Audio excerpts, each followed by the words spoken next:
जय हिंद। एक बढ़िया से स्टॉक के टेक्नो फंडा एनालिसिस जहां पर मार्केट गिरा पर स्टॉक ने अपना मोमेंटम रखा। टेक्नो क्या है, टेक्निकल पार्ट क्या है, फंडामेंटल पार्ट क्या है, ये सब डिटेल में देखने वाले हैं।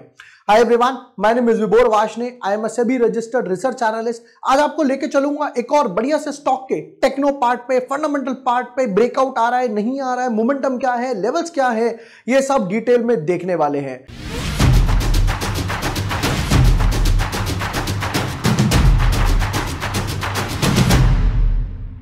डीप डाइव करते हैं अपने स्टॉक पे।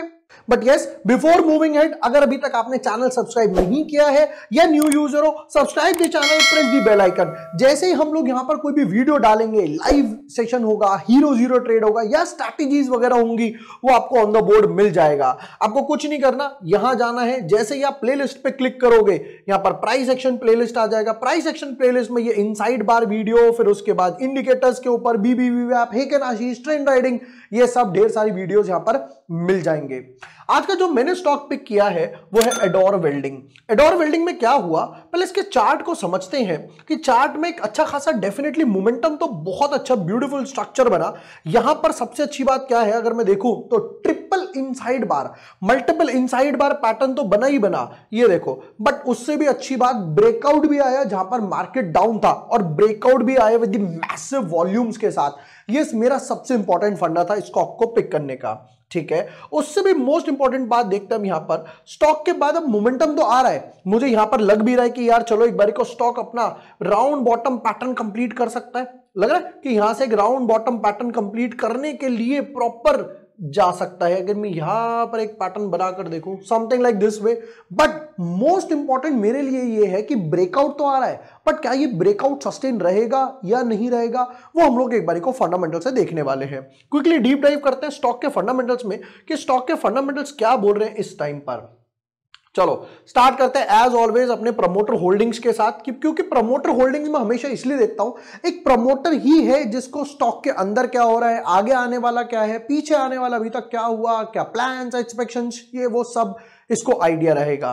तो यहां पर प्रमोटर के पास है ऑलमोस्ट 56.9%, कांस्टेंट है, कम नहीं है, ज्यादा नहीं है, प्लेज नहीं करा, ठीक ठीक है। एफआईए की बात करें तो यहां पर एफआईए के पास ऑलमोस्ट 0.23%।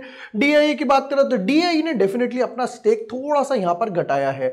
डीआईए के पास पहले यहां से अगर मैं ग्राफ देखूं तो थोड़ा सा स्टेक ऑलमोस्ट 2% के आसपास का स्टेक यहां पर घटाया है, ठीक है।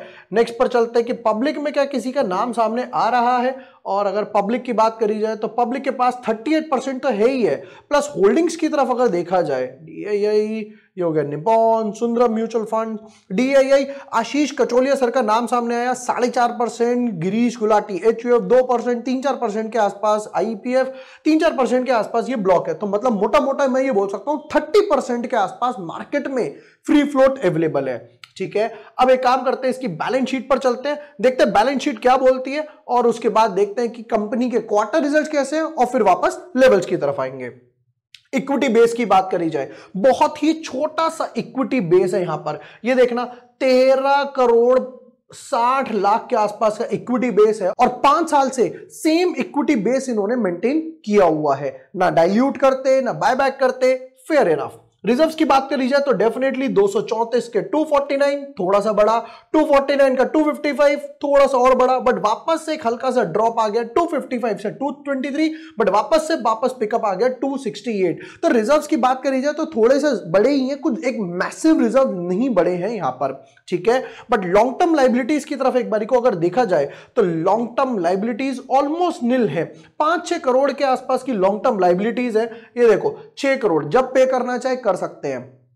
शॉर्ट लाइबिलिटीज यानी शॉर्ट टर्म लाइबिलिटीज वो होती हैं जहां पर एक साल में आपको सेटलमेंट करना होता है, वर्किंग कैपिटल हो गया, रॉ मटेरियल मंगा लिया, वो सेटल चलती रहती है। लॉन्ग टर्म लाइबिलिटीज वो लाइबिलिटीज जो एक साल से आप ऊपर रखोगे। अब यहां पर क्या होता है, लोग यूजुअली लॉन्ग टर्म लाइबिलिटीज को प्रेफरेंस इसलिए देते हैं क्योंकि इस पे हेवी इंटरेस्ट जाता है। होगा क्या, मैं लोन लूंगा, उस पर मुझे इंटरेस्ट पे करना होगा, और अब जैसे जैसे आरबीआई रेट हाइक कर रही है तो यहां पर भी इंटरेस्ट बढ़ सकता है, इसलिए हम लोग रिजर्व से लॉन्ग टर्म डेट को कंपैरिजन करते हैं। अब देखते हैं इसके क्वार्टर रिजल्ट्स कि अभी तक कंपनी के क्वार्टर रिजल्ट्स कैसा परफॉर्म कर रहे थे, कंपनी क्या कमा रही थी, क्या बचा रही थी, क्या लेकर आ रही थी, सब एक बारी को जल्दी से नजर मार लेते हैं। यहां पर देखा जाए तो 174 करोड़ की सेल्स बढ़ के हो गई ऑलमोस्ट 200 करोड़ की सेल, फिर हल्का सा डिप आया 150 करोड़, वापस से पिकअप 184 और वापस से ऑलमोस्ट 200 करोड़। तो ये तो क्लियर है कि इनका ये जो दिसंबर क्वार्टर है, ये दिसंबर क्वार्टर काफी अच्छा जाता है हर बार के टाइम पे, ठीक है। अब क्वेश्चन ये आता है कि कंपनी बनाने के बाद बचाती कितना है, मुझे कितना देती है, वो मेरे लिए मोस्ट इंपॉर्टेंट बात है कि भाई टैक्स दे दिया, इंटरेस्ट हो गया, रॉ मटेरियल हो गया, हाथ में कितना बच रहा है भाई वो तो बताओ मेरे को। आ जाते हैं प्रॉफिट के पार्ट पे, ये आ गया प्रॉफिट का कॉलम। तो यहां पर कंपनी की बात करी जाए, profit after adjustment net profit, ये आ गया आपका कॉलम। 10 करोड़ जंप हुआ, 13 करोड़ ऑलमोस्ट 30% बढ़ा, ठीक है। वापस से 10 करोड़, 9 करोड़ और वापस से 16 करोड़। तो ये तो क्लियर है कि कंपनी के जो आने वाले आगे क्वार्टर्स हैं वो थोड़े से इंप्रूव हो सकते हैं डेफिनेटली, अगर कंपनी अपने एक्सपेंसेस वगैरह पे और काम करे, ठीक है। वापस आते हैं जल्दी से स्टॉक के लेवल्स पे। डेफिनेटली हम लोगों ने एक चीज तो देख ली कि स्टॉक राउंड बॉटम बना रहा है। एक बार इसका वीकली चार्ट पे भी नजर मारते हैं कि वीकली चार्ट का क्या स्ट्रक्चर इस टाइम चल रहा है।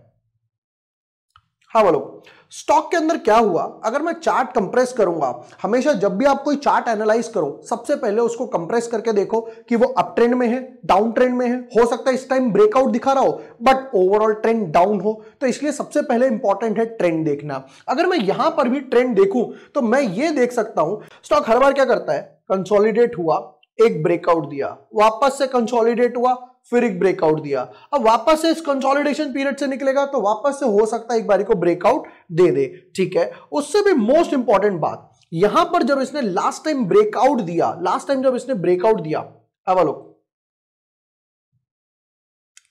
उस लेवल को एग्जैक्टली रिट्रेस करने आया। ये एक लेवल था जहां से इसने ब्रेकआउट दिया था, लास्ट टाइम ब्रेकआउट दिया, वापस से आया रीटेस्ट करने के लिए और वापस से मोमेंटम गेन करने का ट्राई कर रहा है। उससे भी मोस्ट इंपॉर्टेंट बात, वीकली चार्ट में भी यहां पर इसने एक मल्टीपल इनसाइड बार बना रखे हैं। वॉल्यूम्स का लेवल भी देखा जा सकता है, वापस से वॉल्यूम जो है वो पिकअप लेना स्टार्ट कर चुके हैं।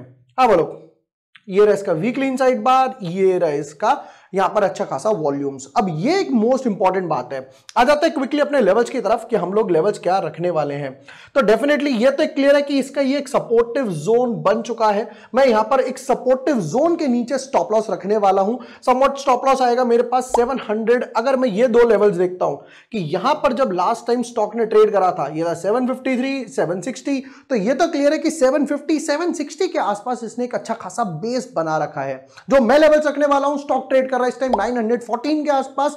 टारगेट जो मैं रखूंगा वो रहेगा 1200 और दूसरा टारगेट रहेगा मैं यहां पर 1350 का। स्टॉप लॉस इस बेस लाइन के नीचे समवॉट नियर बाय टू 750 के आसपास। रिस्क रिवॉर्ड डेफिनेटली फेवरेबल है। ये तो एडोर वेल्डिंग के टेक्नो फंडा एनालिसिस, किस तरीके से क्वार्टर रिजल्ट्स इंप्रूव हो रहे हैं। यहां पर एक ब्रेकआउट आ रहा है, इनसाइड बार ब्रेकआउट भी आया है। इनसाइड बार की वीडियो देखनी हो आप जाके चैनल्स पे प्राइस एक्शन स्ट्रैटेजीज में देख सकते हैं। वीडियो पसंद आया हो तो share with your friends, like and subscribe. Thank you for watching the video. Lots of love.